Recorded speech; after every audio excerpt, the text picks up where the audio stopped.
Animation is an embellished representation of reality, and reality is nothing more than physics in action with all of its postulates. One of the basic postulates of physics is the existence of inertia, and the principle of animation, which we will consider today, allows animators to not lose this important characteristic of movement. Follow-through and overlap, as we have already said. This principle allows us to take into account the forces of inertia in animation, which are expressed by the three basic techniques: follow-through, overlap, and drag. Follow-through involves a gradual, consecutive suspension of movements of various moving parts of the object. So the whiskers, tail, long ears, or a cape will continue to move even after a complete stop, catching up with the body to which they are attached and gradually coming to rest. For example, if a character in a scarf runs and then suddenly stops, the scarf will continue to move forward and then go backwards. Let's look at it again. And one more time. And if the girl suddenly turns around, her hair can whip someone around her right in the face. Thus, the idea of follow-through is that specific parts of the body or elements of clothing on it continue to move by inertia even if the movement of the body itself is completed. It also helps to convey the weight of the object, which in turn gives credibility to the picture. An overlap describes what happens during an action, not after. For example, body parts that move simultaneously with the body but at different speeds. The most obvious example of the use of an overlap is the movement of the arms and legs while walking. When animating a walk, it is necessary to consider which part of the body starts moving first and which last. And, depending on the walking pace, body parts will move at different speeds. If you ignore this rule, you will end up with a jumping doll instead of a character. With the help of overlapping and intersecting actions, the animators manage to convey the movement of such parts as flabby skin, belly, and fabrics correctly.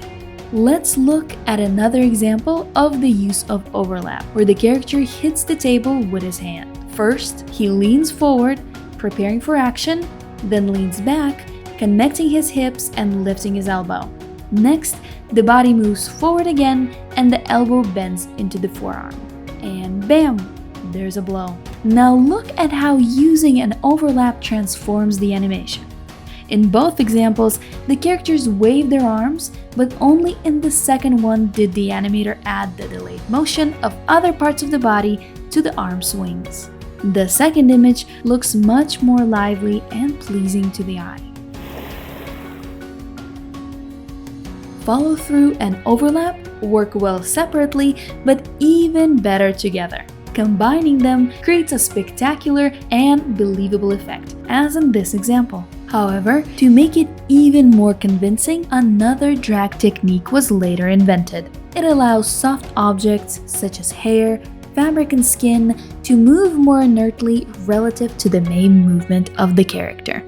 This creates the effect of different forces acting on the main and secondary parts of the object. The image looks even more realistic. This technique helps to hold the viewer's attention during dialogues, especially when there are no vivid emotions on the characters' faces and it's not very interesting to watch them. At such moments, the viewer switches their attention to any moving object in the frame.